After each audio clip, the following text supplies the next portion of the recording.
Le sens de l'événement des rendez-vous de la place Camille-Julian est de rassembler le grand public avec des professionnels des soins palliatifs, des accompagnants bénévoles, toutes les personnes concernées, pour pouvoir discuter ensemble, sensibiliser, échanger, débattre, nourrir la réflexion individuelle.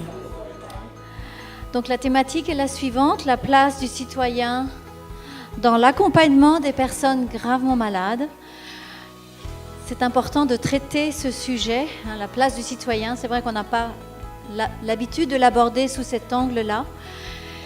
Donc un petit peu sortir la sphère de la maladie grave, la fin de vie, de la sphère médicale et de la sphère du bénévolat. Donc on essaie d'emmener cette thématique vers le citoyen ou emmener le citoyen vers nous. Ce que je retiens de cet événement, c'est qu'effectivement cette question nécessite un engagement collectif, aussi bien des professionnels de santé et des bénévoles d'accompagnement pour être le plus possible à l'écoute du citoyen, de la personne malade. Pour le format de la journée, je pense ce qui est aussi très important, c'est justement l'exposition photo qui permet vraiment de montrer, de témoigner qu'à travers j'allais dire cette épreuve de la maladie grave, ce qui est important, c'est que les instants de lumière, c'est le titre de l'exposition photo, puissent rester possibles.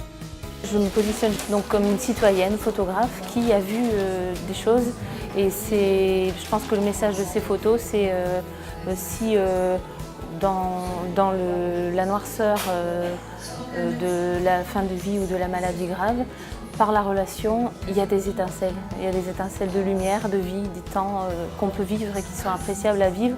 Et c'est ce que j'ai vu, moi, en accompagnant ces personnes pour faire des photographies.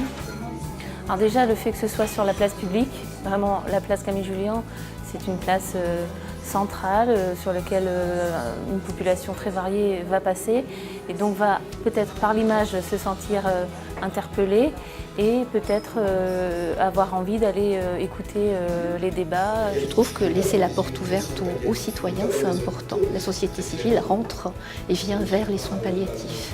Le soin palliatif, c'est quelque chose qui n'est pas fondamentalement connu. On peut se demander, on peut avoir peur de la mort, on peut se demander comment on va être accompagné pendant une longue maladie, comment son entourage va être accompagné aussi, comment on va pouvoir parler de sa souffrance morale. Je crois que c'est des questions encore aujourd'hui qui sont un peu tabous, que les gens se posent. Personne ne peut être indifférent à cette question de la fin de vie, de la maladie grave, mais qu'on n'a pas parfois de lieu pour aller parfois se poser ces questions. Je crois qu'une journée comme aujourd'hui, ça permet de le faire. C'est bien d'en parler.